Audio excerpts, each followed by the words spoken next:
It's so hard to see the love line. It's so hard to see the love line. It's so hard to see the love line. It's so hard to see the love line. It's so hard to see the love line. It's so hard to see the love line. It's so hard to see the love line. It's so hard to see the love line.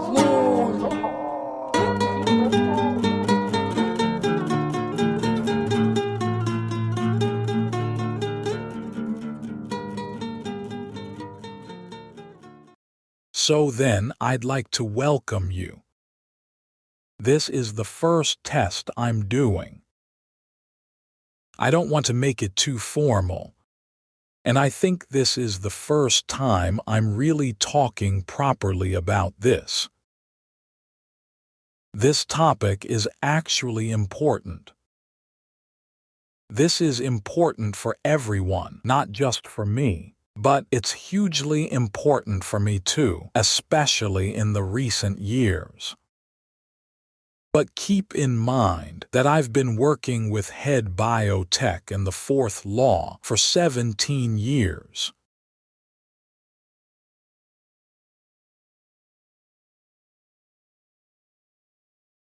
I want to do a test stream version in Norwegian because I want to test whether it's possible to translate on YouTube, for I would really prefer to express myself in Norwegian. The purpose of this live stream is what has to do with NASA Artemis II launch and the Artemis program, which is a collaboration between NASA and SpaceX. The main goal with the Artemis program is to build a base on the Moon first, so that we can, with SpaceX leading the way, try to make humanity a multiplanetary species by moving us permanently to Mars. And then they want to use the Moon as a base, a supplementary base to simplify transportation between Earth and Mars. But in the beginning, with head biotech and the fourth law of thermodynamics, I wasn't really occupied with these things like the Fermi paradox and such. Back then, I was just a biologist who thought I saw a pattern in nature that I believed Nash's game theory, the so-called Nash equilibrium, could explain mathematically. But now, after the article in 2024, where I launched the Paradise Machine model, things have now started to turn toward the so-called Fermi paradox and extraterrestrial life forms.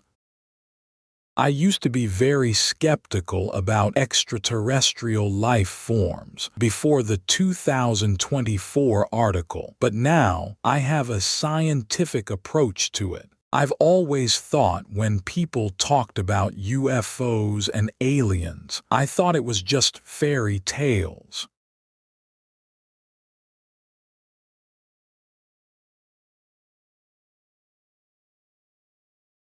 Yes, now we also see direct images from the space station ISS in the background here.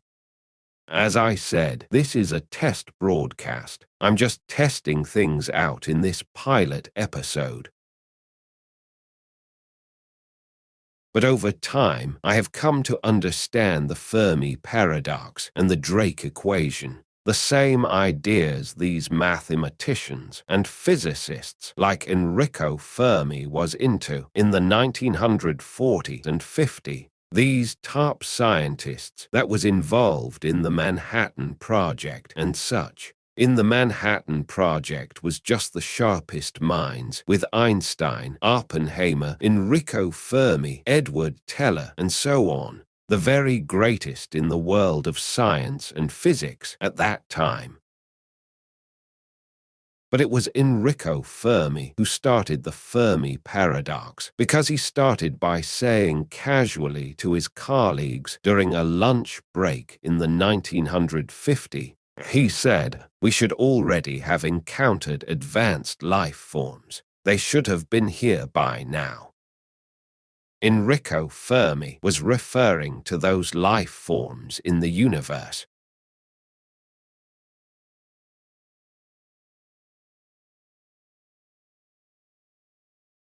Life forms that, according to the Drake equation, should have arisen much earlier, because those life forms should have had billions of years to spread across our entire galaxy long time ago. And they should already have been billions of years ahead of us in development. So when I understood Fermi's paradox around 2024, when I wrote the article about the Paradise Machine model, I got a completely different relationship to extraterrestrial life forms.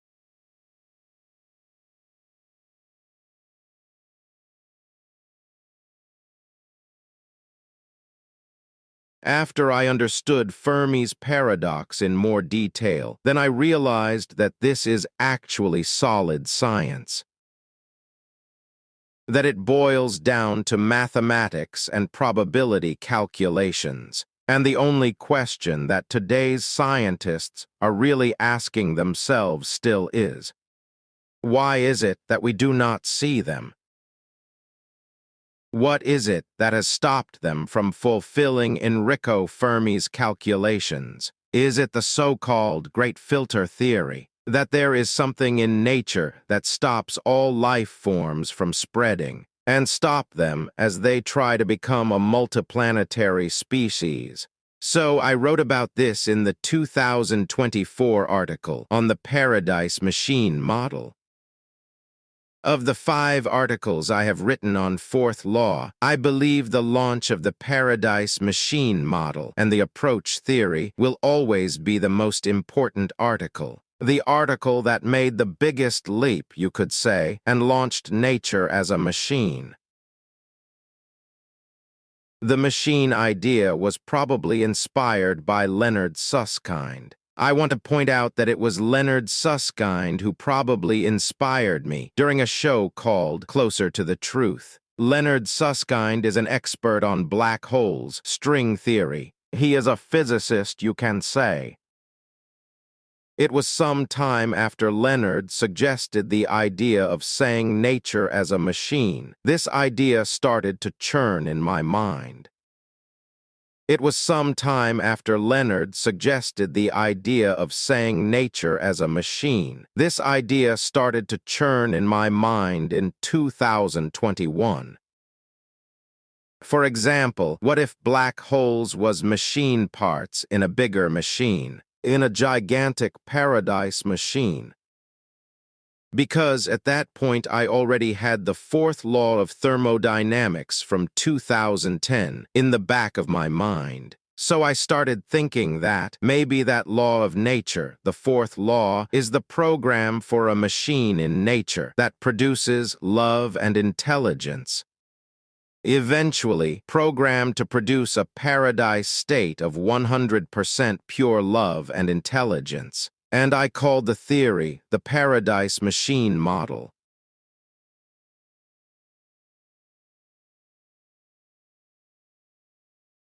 Then there was this very special thing that happened while I wrote the 2024 article. That was when I came up with the woman-baby idea.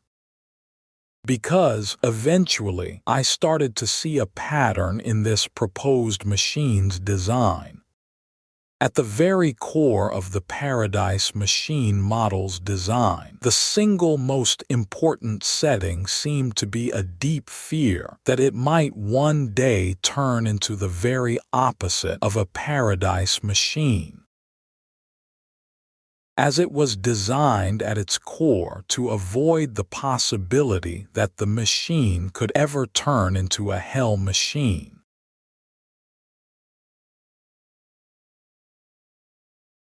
I just want to say, I'm not under the influence. It is Friday night, though, but this is non-alcoholic beer.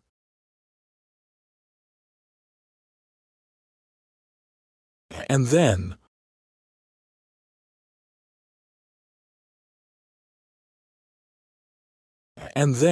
yes, then I concluded that the most important part of the design in this machine is this zero-risk argument. And that's what the 2024 article discusses. It examines the zero-risk design of this machine, where I point out several things that indicate this. For example, black holes, the way they are constructed, satisfies the zero-risk argument because of the way black holes are constructed, creating this one-way mirror effect. They can see us, but we cannot see them scenario, because all information in the universe, even light, flows in only one direction from the rest of the universe to them. Hence, if they resided behind the event horizon in black holes, they would have a dominant zero-risk position.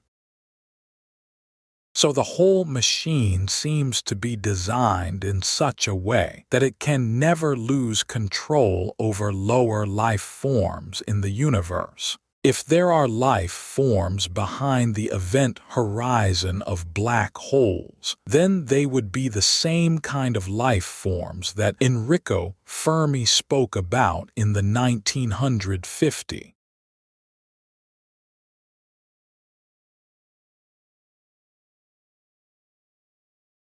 Being life forms that began long ago in the universe and came before us in the universe's queue, so to speak. So I started calling these proposed life forms for Fermi life forms.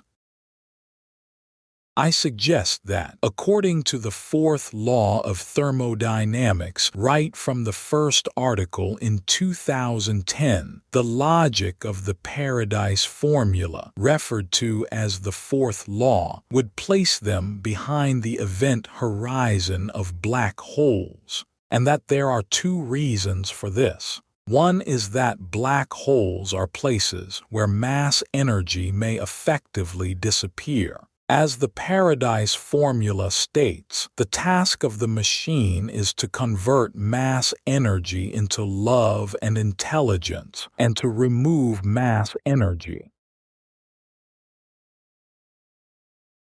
As also mentioned, black holes are a place where they can satisfy the zero-risk argument, a place where they can reside 100% risk-free. Meaning that they can observe all other life in the universe risk-free. So if new life forms should emerge in the universe like us, we never have a chance to see them. Just like the police use one-way mirrors so that they can see the person being interrogated, but the one on the other side of the mirror cannot see the police observing them. Because zero risk has something to do with information. That is, whomever controls information always has a great advantage.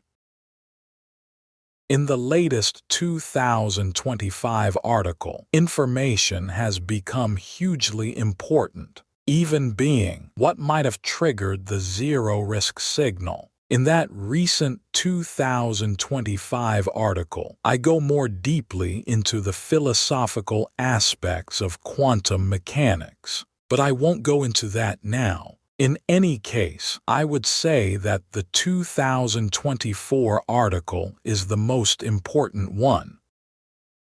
So there was this woman-baby idea. I introduced the women-baby idea in the 2024 article, which could offer an explanation to why the Fermi life form should have a female nature. I have to be honest as I am in the article, and as I have always tried to be. Among these Fermi life forms, I didn't have a very strong opinion about it, but I had imagined that, since men often take the highest risks, perhaps it would be the man who would be a tiny bit closer to the paradise state than the woman. However, the woman-baby idea argued that women would be a more energy-favorable vehicle for producing extreme levels of intelligence, that the machine would favor the women due to the zero-risk argument already mentioned. I did not really connect the paradise state or the Fermi life forms with women until I was working on the 2024 article. That was when I first began to imagine this in relation to children, the woman's relationship to a baby, because then we arrive at a zero-risk situation. And suddenly, if the zero-risk design of the machine is correct, she would have an extreme advantage. Because when I came to understand the zero-risk design in the Paradise Machine model, I saw that the zero-risk argument should govern the entire system. The absolutely most important thing for the machine is never to lose control, never to risk that evil could take control over the machine. In the relationship a woman has with babies and small children, one could say she has certain advantages. It is natural for both men and women to be protective toward children. However, the woman has a distinct biological role. She is biologically designed for childbirth and nursing, and many of the physical characteristics of the female body are clearly connected to supporting and nurturing an infant. In that sense, aspects of female morphology, that is, physical form, are oriented toward the needs of the child. And psychologically as well, many women may be strongly inclined toward caregiving and protection. My thought was that when a woman encounters a zero-risk situation more generally, she might unconsciously associate it with the vulnerability of a baby. From that perspective, she might be less likely to fall into what I called the zero-risk trap of the machine. Perhaps, compared to men, she would be somewhat less disposed toward reacting in a purely instrumental or confrontational way. Men, shaped historically by roles such as hunting, warfare, and exploration, might be more inclined to push forward, overcome, or neutralize a situation and then move on. By contrast, when a woman encounters something fragile or risk-free in that specific sense, it might more readily activate caregiving qualities: care, protection, and concern for the vulnerable. Then there is the fourth law of thermodynamics, which suggests that we should now be entering the exponential phase of the curve, where the production of love and intelligence begins to rise toward the paradise state. According to the theory, we would be in a very critical phase at this point, with a dramatic increase ahead in the production of both love and intelligence. We should now close in on the paradise state.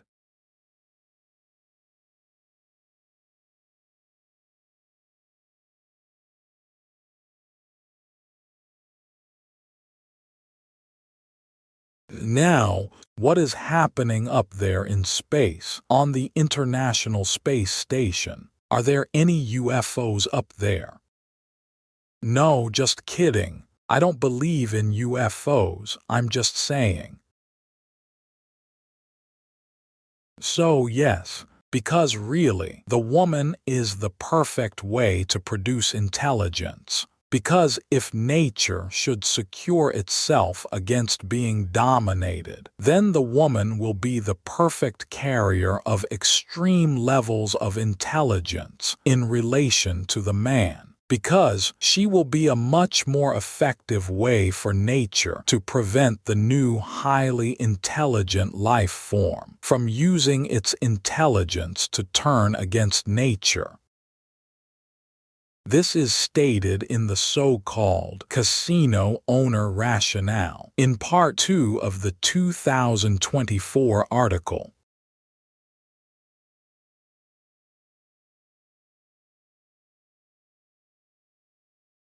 For nature, it is the zero-risk state that is absolutely critical. Nature is not really concerned with what happens before a zero-risk situation. This is from the Casino Owner Rationale in the 2024 paper. According to the design of the Paradise Machine model, what matters is how intelligent life behaves when confronted with absolute zero-risk scenarios. That should be the only focus of the machine, or of nature if you prefer.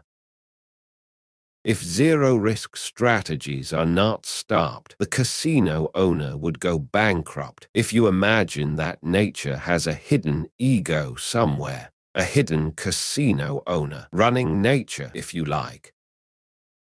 And in this casino owner rationale, you see that the woman becomes more attractive to nature than the man does, even though nature should really like the man too, when it comes to who is best suited to produce and carry new extreme levels of intelligence. It would be more energy efficient to use the woman, because then the machine can solve the zero-risk argument in the machine's design more elegantly, instead of producing men who become braver and braver, which also would have done the job. It's exhausting to be brave all the time, and it's exhausting to be a man who always has to take high risks and to be afraid and always struggle, right? It's a very high-energy activity solution. While the woman's way of satisfying nature's needs there, satisfying the zero-risk argument and not using the elevated intelligence to turn against nature, goes simply via loving the child.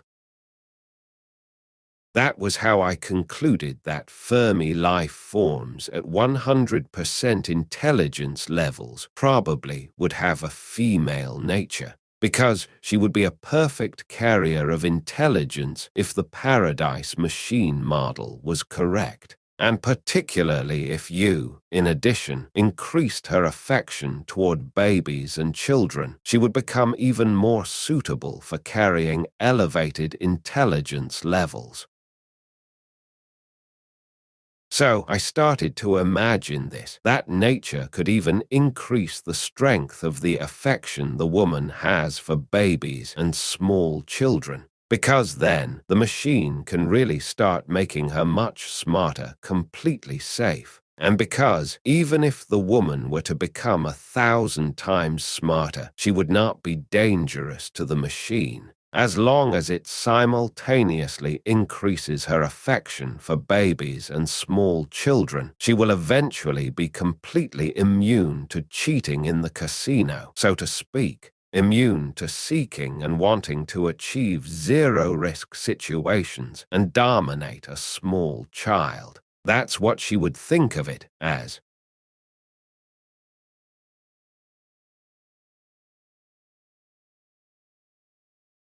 And then the idea of a timeline for an approach by the Fermi life form started. Then this Paradise Woman story from 2006 came back. I always thought that what happened then almost 20 years ago was really just nonsense, especially considering everything that was going on. I hadn't been sleeping much. During that period, I was trying to build self-discipline. I kept reading and reading and reading because I had great difficulty reading for long periods. But I had to push myself. I felt like I had a knife to my throat. I was having serious problems in my first years at university, so I needed to do something drastic to fix it. I began experimenting with how much I could read in order to train my self-discipline. It worked, but it was also exactly at that time period that all of this with the Paradise Women happened.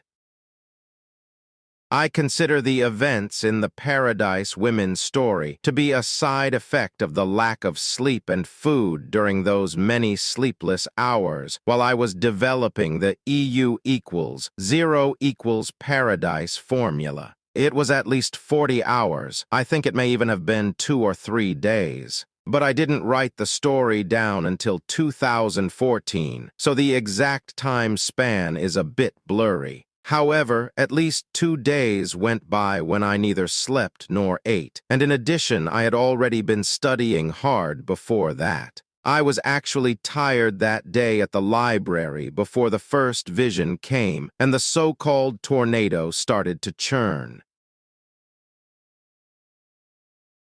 I know today that, after about 48 hours without sleep or food, your brain can start to hallucinate. But the woman-baby idea came 20 years later, while I was writing the Paradise Machine article in 2024. As just described, in that machine model of nature, the Fermi life forms are supposed to be women, or at least having a female nature. It now seems logically consistent within that framework. The idea that nature would use women to carry elevated intelligence. And the Paradise Women from 2006 were women as well. In the so-called Paradise Village that I saw during those hallucinations, it appeared that this was exactly what they were doing there. I am not lying and I am not exaggerating. That is genuinely how I experienced it. At least I can prove that I wrote the experience down in 2014. 10 years before the 2024 paper. They were constantly producing love there, although they never explicitly said they were producing intelligence. Instead, the focus was always on reinforcing the bond of love between women and babies. There were only women and babies there. What felt especially strange to me was that these two things later became compatible in my thinking. Both the newer Paradise Machine model, with its woman-baby dynamic, and what I had experienced back then. Because that is, they were on the female form, and they were reinforcing the bond of love between women and babies. I'm not cheating here. It wasn't as if, in 2024, I suddenly decided to make the old story fit the new model. That's not how I work. I wouldn't have continued with this for so many years if that were my approach. I have a genuine interest in the subject, and that interest comes from a kind of respect for it. I'm not interested in having a false theory. That would be boring to me. I think most serious researchers would recognize this mindset. If you truly care about science and research, you're not interested in lies because lies are a waste of time. That's something I need to be clear about. I understand that some people will always claim that I'm a fraud, that everything is fabricated, or that I have mental health problems. I'm aware of that, but this is not bluffing. It isn't bluffing at all. The women-baby idea probably came to mind because I had started to delve into the concept of a potential zero-risk design in nature, viewing nature as a designed machine. The discovery of the first interstellar object, Ouamuamua, was also part of the picture. Just a few days after the women-baby idea emerged, the approach theory began to develop at full speed. These things can probably be documented, since I wrote the 2024 article live on X. I wrote and published the entire article openly on the X platform over a period of about 6 months in 2024. So the chain of events during the article should have been documented electronically somewhere. After I came up with the women-baby idea, I immediately connected it back to what happened in 2006. That connection is the reason I felt confident enough to launch the approach theory. You have to remember, that was when the approach theory really began to take shape.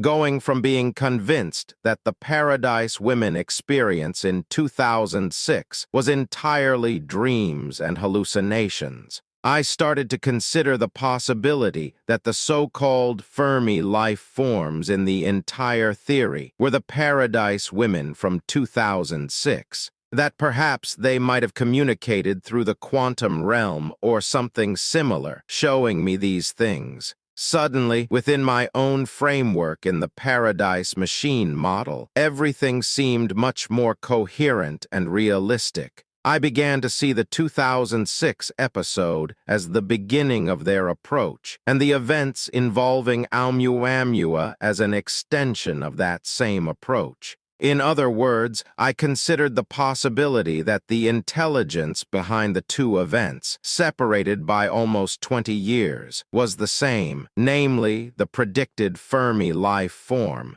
and that they had approached Earth ever since about 2006.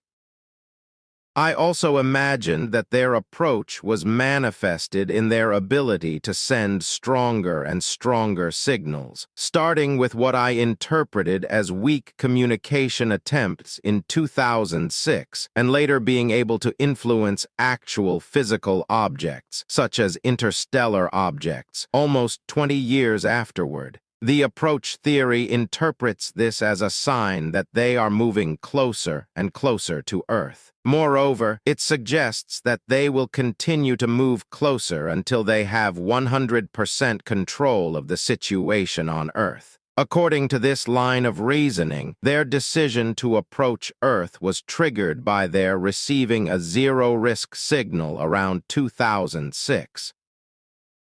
Within the framework of the Paradise Machine model, the Fermi life form, or the machine, if you prefer, would interpret this zero-risk stress signal as an indication that someone might be willing to actively harm a child. Such an act would be considered totally unnatural and, in the context of the machine model, would be defined as evil. Hence, their mission in approaching Earth would be extremely serious to them. As already discussed, if not stopped, it could end with the machine being taken over by an evil life form sometime in the future.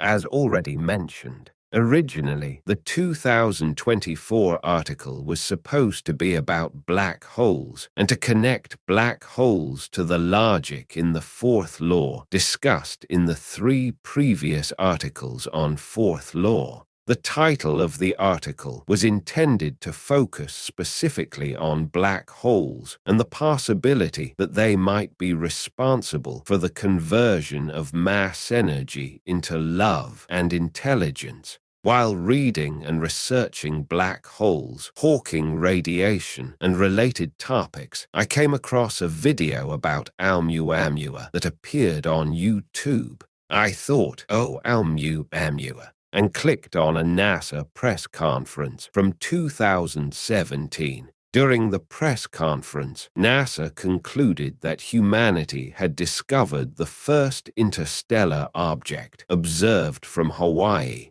When I noticed that this happened in October in 2017, I began to think, wasn't that around the same time I came up with the idea of the zero-risk signal? Wasn't that when I was thinking about how nature might use the quantum world, how wave-particle duality could demonstrate the principles of the fourth law of thermodynamics?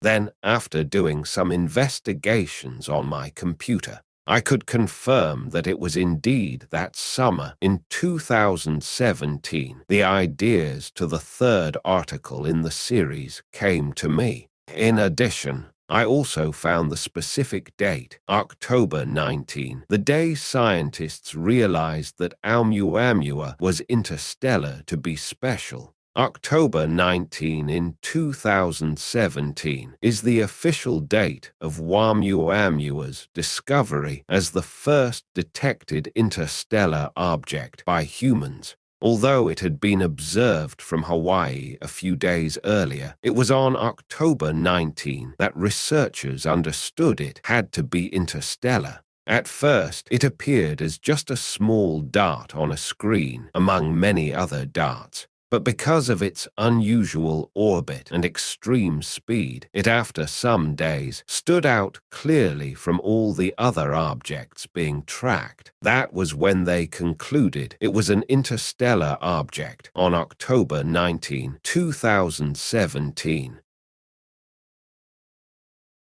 What struck me was that the same date, October 19, 2017, was also the day I had taken a picture of the name Head Biotech displayed on a small LCD screen. The only day since the beginning in 2009 I can remember having taken a picture of the Head Biotech name. At that time in 2017, I was working on electronic experiments. On October 19, I tried to program text onto a small LCD display. When I finally got the electronics to work, I wrote Head Biotech on the screen. It was not planned at all. I simply needed something to display, and it was a reasonably long name. I then took a picture of the experiment with the screen and uploaded it to Facebook. I remember feeling a bit proud, since some of my colleagues were very skilled in computers and electronics, and I wanted to show them that I had managed to get it working. Then I'll try to finish this. Because this is the background story to the podcast.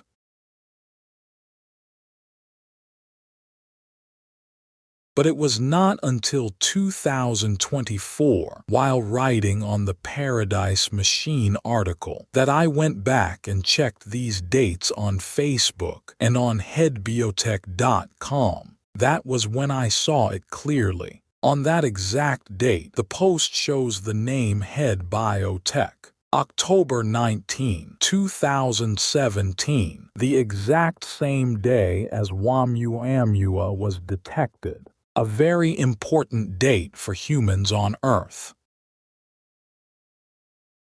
In addition, on June 18, 2017, before Ouamuamua was officially discovered, the elongated stone-like object was already inside our solar system, even though no one knew about it at the time. So, it was in that summer Ouamuamua entered our solar system that I came up with the idea that the fourth law could explain wave-particle duality. That was when the idea of the zero-risk signal truly began to form, that a universal zero-risk signal might be detectable in the quantum world and could potentially send a completely unique quantum signal out into the universe. However, in the third article, I did not develop that idea much further. I did not suggest that such a signal was being sent to another life form or anything like that. I simply considered the possibility that nature might use the quantum world to transmit something like a stress signal out to nature and the universe.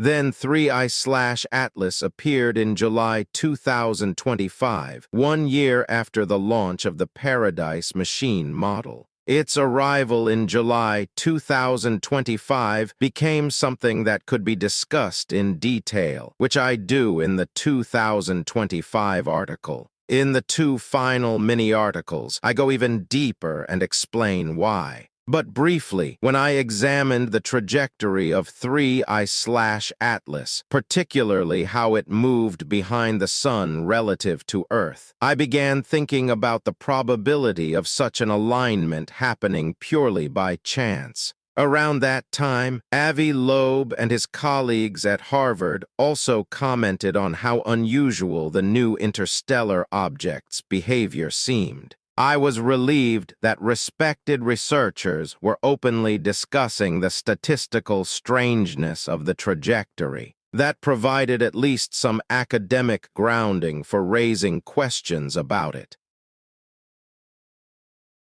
The approach theory proposes that if a highly advanced intelligence, whether biological or machine-based, exists, it would be programmed to avoid losing control. This, due to the zero-risk design in the machine model explained earlier. In that sense, it would do anything to maintain dominance and caution. As it approached the origin of a potential zero-risk signal, in this case, Earth, the life form would likely behave extremely carefully and strategically to obey to the zero-risk design. This is how I interpreted the unusual trajectory of 3I/Atlas within the framework of the Paradise Machine model and the approach theory. It does not mean that I claim an alien civilization is attacking Earth, as Avi Loeb and them at Harvard was worried about. Rather, in my framework, such behavior would represent extreme caution, not hostility, and would ultimately reflect their origin being love and intelligence at a very advanced level.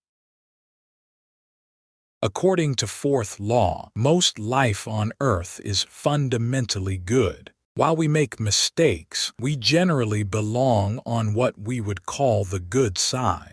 The idea in the articles is that such advanced beings would be even more aligned with love and intelligence than we are, not enemies, but potentially helpers. This is why 3I/Atlas became so important within my framework, and why I wrote further articles, including the 2025 article about faster-than-light FTL signaling. In that article, I explain how the zero-risk signal could theoretically be triggered in the quantum world, and how this relates to the no-communication theorem. My argument is that the no-communication theorem does not contradict the Paradise Machine model. Instead, I interpret it as reinforcing the asymmetry that advanced intelligences might have capabilities beyond ours, while we remain limited by Einstein's relativity and the speed of light.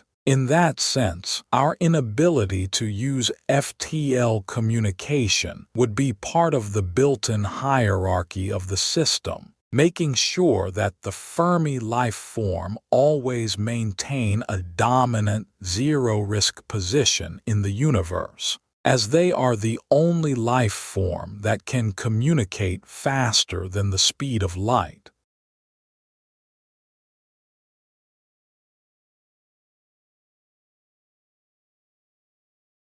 Before starting on the NASA curse, I should perhaps add that, while writing the 2025 article on FTL faster-than-light signaling, it was in the midst of NASA withholding images of 3I/Atlas due to the government shutdown. In that article, which originally was about FTL signaling in zero-risk situations, I addressed the NASA curse issue for one of the first times. I never anticipated that a crisis would follow, but the principle that this withholding of information was problematic had already been mentioned in a by-sentence in the 2025 article. First, I want to say, NASA is one of the most respected scientific organizations in the world, employing thousands of highly qualified and dedicated people. I want to be very clear. I do not wish to accuse or undermine the integrity of the scientists working there. Many researchers, whether at NASA, Harvard, or elsewhere, are driven by genuine curiosity and integrity. In my mind, you can't become the best in your field if you don't have a genuine interest for what you are doing. However, because of the weird trajectory of 3I/Atlas relative to Earth, when 3I/Atlas passed relatively close to Mars before going behind the Sun, public interest was intense. NASA had cameras on Mars and on orbiters such as MAVEN. People were eager to see clear images, especially because speculation online had grown. Some even suggested the object might be artificial. However, around that time, there was a government shutdown in the United States, which affected NASA as well. The release of the images of 3I/Atlas was delayed by 43 days. Officially, this was due to the shutdown.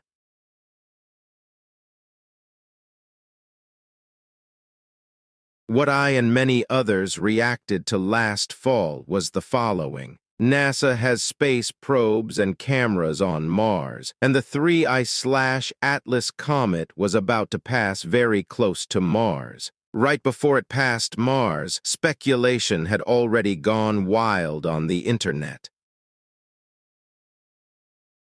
I actually have a globe standing here now.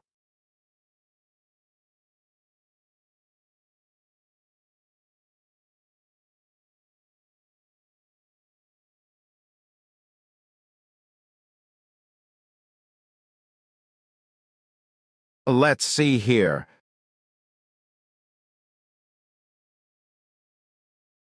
When the comet came here. If this is Mars, then 3I/Atlas passed very close to it. NASA has space probes and cameras both on Mars and orbiting Mars. Then, the 3I/Atlas comet was about to pass very close to Mars. Right before it passed Mars, speculation had already gone wild on the internet. Speculation on the internet had gone wild that 3I/Atlas might be a spaceship or something else extraordinary.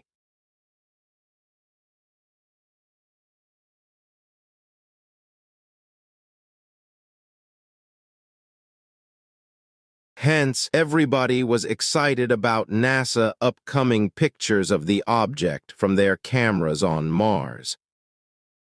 Finally, we would have the answer. Because it passed so close to Mars. But then comes this shutdown of the authorities in the USA at about the same time. And since then, NASA is part of the government in the USA, so NASA also had to shut down and could then not release the images that everyone was waiting for.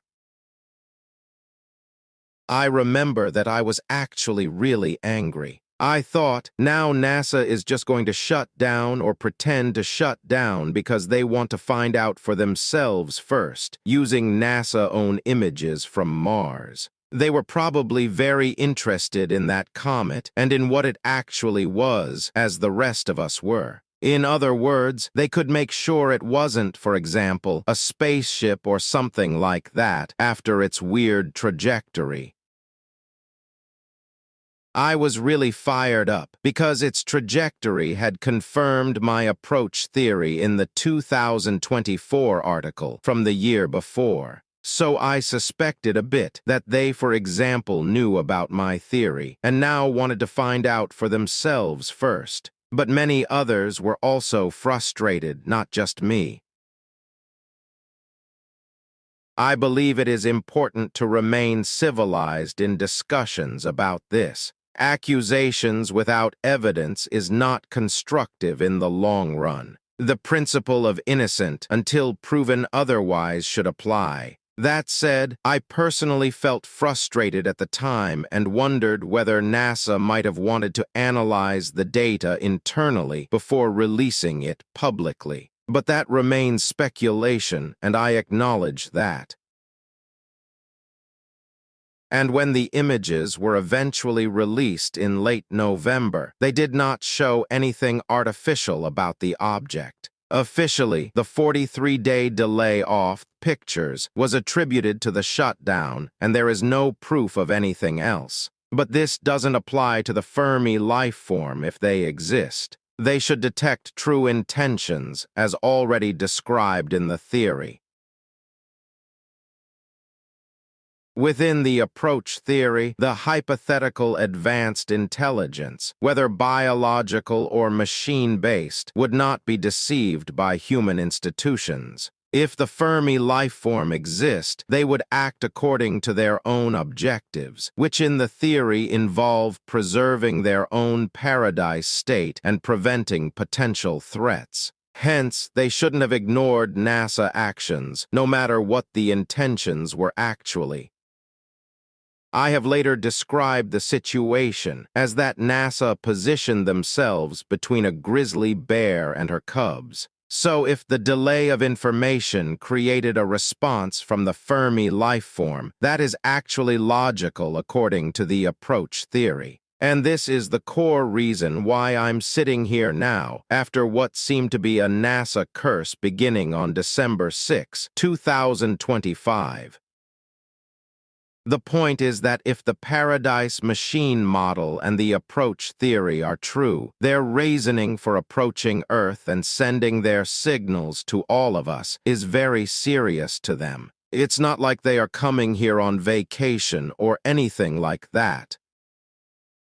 When I use the term Fermi life forms, I am speaking hypothetically. It could represent biological beings, or it could represent a form of advanced machine intelligence. The theory suggests such intelligence would be deeply connected to love and intelligence as fundamental principles. It would recognize innocence, care about children, and act with empathy.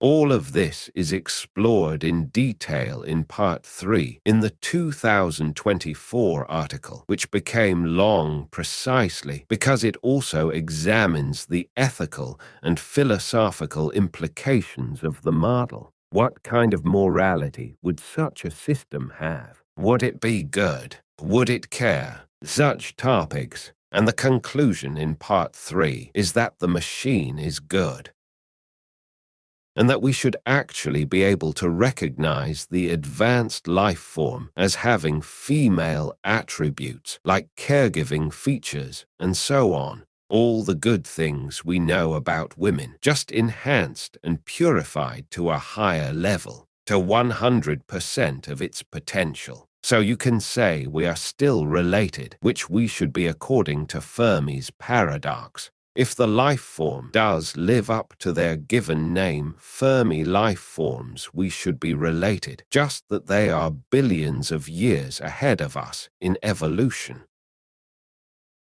If such beings are approaching Earth, the theory proposes they would attempt communication gradually, preparing humanity for the good news, rather than acting aggressively. Any perceived hostility in trajectory would instead reflect caution and strategic positioning. If this is the Fermi life form, they are on their way ever since 2005, and they are trying to communicate as they approach. That's the idea here, also to communicate with Ouamuamua and 3I/Atlas. According to the approach theory, they are on their way and have been so for about 20 years already. After receiving the signal for zero risk on Earth around 2005.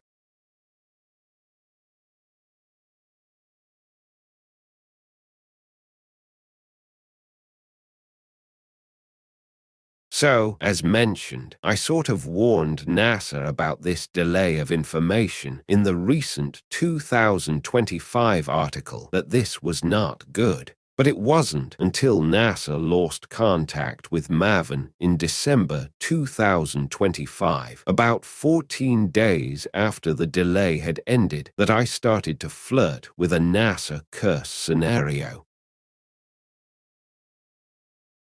It's just based on the principle that they stand in the way of their approach process by putting them on hold, so to speak, based on the approach theory, that is.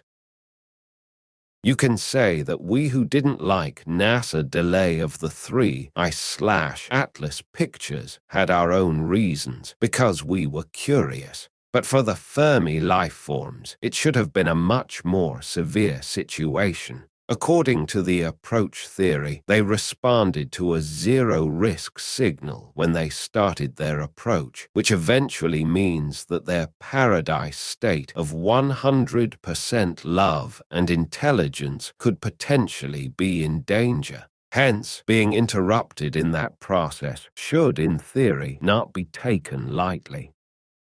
So now, I hope you understand better the rather complicated reasoning behind the NASA curse scenario. But it was after the third incident with the NASA plane that crash-landed on January 27, 2026, that I decided to take action to start documenting the Artemis program. This NASA curse situation could be the beginning of a more advanced life form stopping us from becoming a multiplanetary species and actually demonstrating the solution to Fermi's paradox right in front of our very eyes.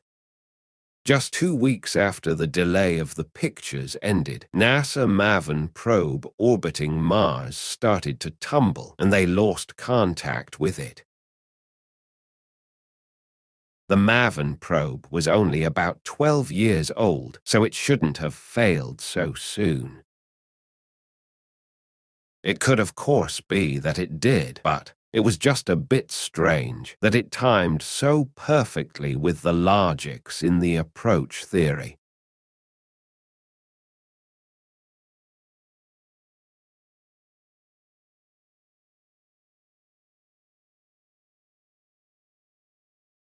Then it is.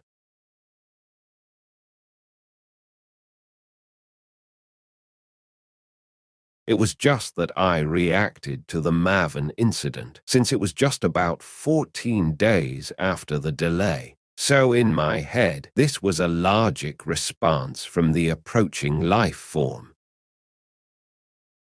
So I started writing a little bit online about it. Maybe the MAVEN knockout was a response from the approaching Fermi life form. But then, a few weeks later, NASA had a press conference on January 7, 2026, concerning the International Space Station.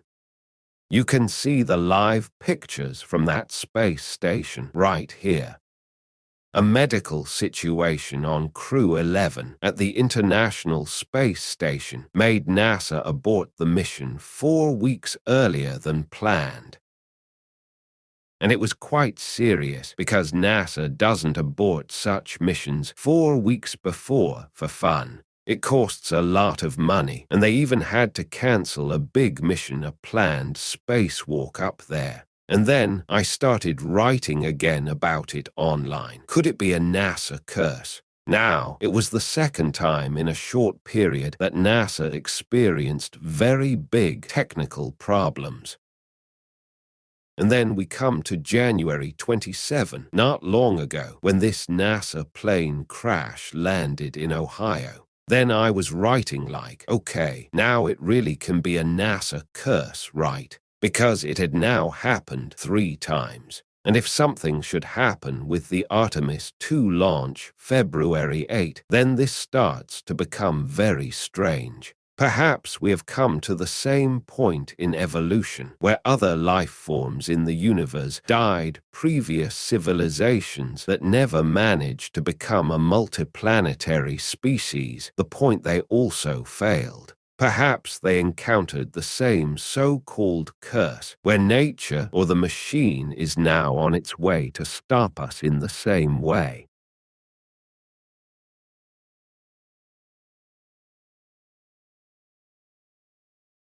So, this also has a biological aspect to it. It is not only about the NASA curse, but it is somewhat fascinating, particularly in relation to Fermi's paradox. And I also suspect that even people at NASA and SpaceX agree, even though they have their own interests in their projects, that what we are witnessing could be a crucial point in time for life on Earth. That the solution to Fermi's paradox was always the zoo hypothesis, that it is actually Fermi life forms that are approaching us after we triggered the zero-risk detection mechanism in nature.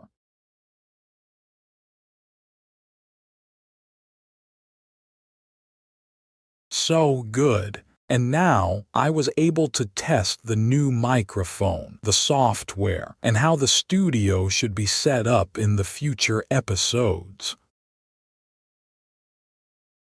So if something happens with the Artemis program, then I think it could be a big signal that things are happening. And if it really becomes serious, if it escalates so much that it's not just me noticing it, but everyone starts asking, what is happening now? Let's say, for example, that SpaceX's satellites start to fail and crash into each other, or perhaps the space station explodes. If such a scenario were to unfold during 2026 or 2027, then this broadcast would become important. Remember that these life forms don't experience time the way we do, so it's not necessarily something that has to happen immediately. I assume it might happen gradually. If further into 2026 such things begin to occur, then this broadcast becomes important because it would mean that my theory may have been correct all along.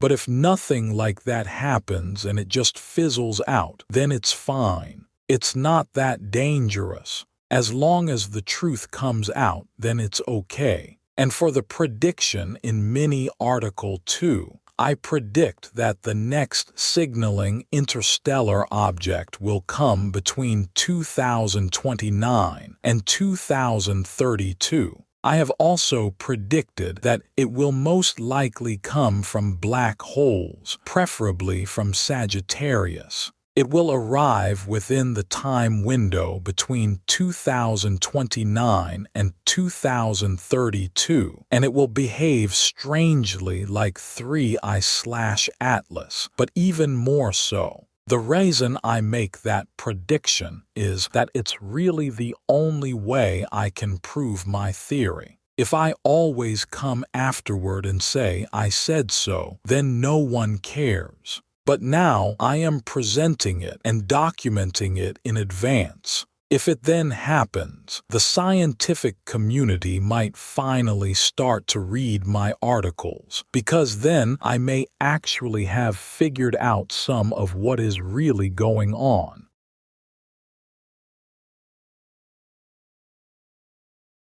Yes, so when I'm first here and sitting here, now I'm kind of finished with the pilot episode. This was the build-up to it with NASA and the Artemis program, and why I now want to cover this live. Because I want to document it. I notice that when I discuss these things and skeptics come on when we discuss them on Reddit, and so on, then the skeptics say things like, no, this is just nonsense. You don't understand anything. You don't know what you're talking about. It's just nonsense. You're making it up.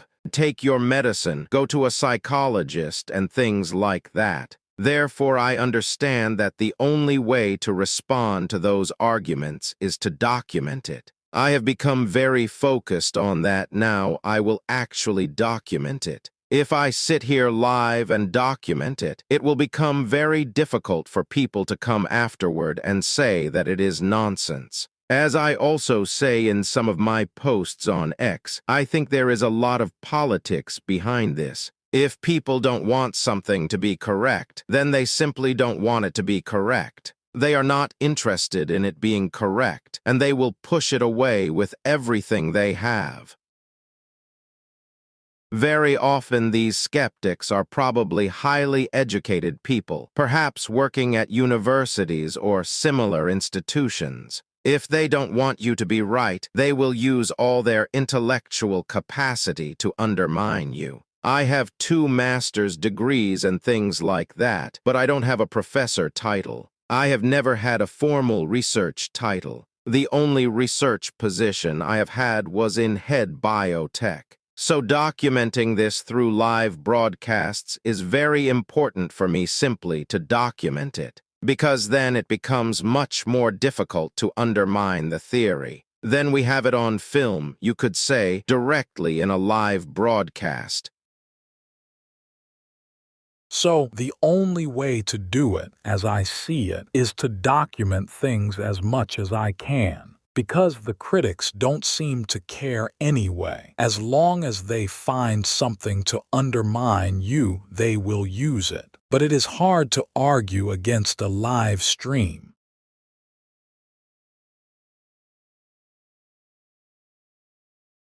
At last, there is also another thing I want to say about the Fermi life forms that I have gradually become aware of. In my articles, I have sometimes referenced the Bible. Not much, maybe only a handful of times over the last 20 years, but these themes almost resemble biblical scenarios. This idea of paradise and more advanced life forms approaching Earth has a certain biblical dimension. Sometimes I have referred to a few Bible verses. What was interesting with the paradise women idea and how this paradise unfolded is that the woman-baby concept helped support this narrative if these Fermi life forms are connected to that idea of paradise women. Not that I was physically sent through and ended up on the other side of an event horizon, but perhaps they simply showed it to me through some form of control over the quantum world, for example.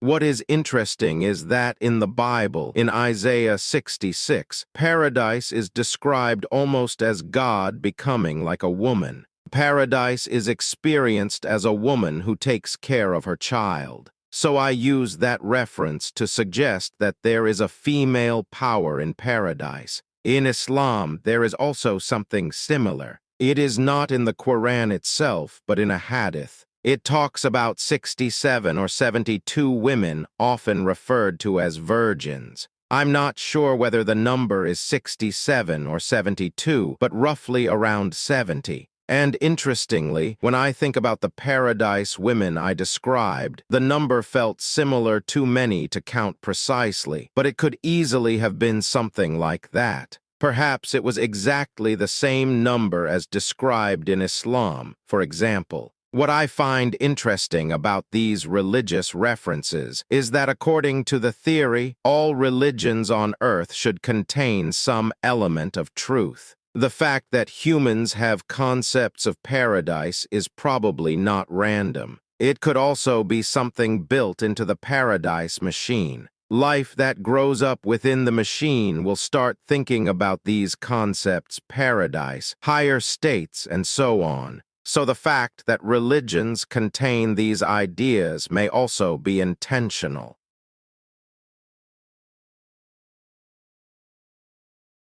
In that sense, religions themselves might also be something the paradise machine wants to exist. I'm not saying I believe in all of them in a traditional sense. My argument is that all religions should, according to the theory, contain at least small pieces of truth, as most of them have been developed in natural chaos, in which love and intelligence should be the product what the paradise machine wants, you could say. That's why it is interesting that both Christianity and also Islam contain clear references to women in paradise. I don't know as much about other religions, but those two I know best. And both contain very clear references that reflect aspects of the Paradise Machine model. So I think I have now covered the most important points. It has been more than an hour, and I must say I'm tired. I get tired myself sometimes of these topics, but I see this as important topics, so it's good to have it recorded.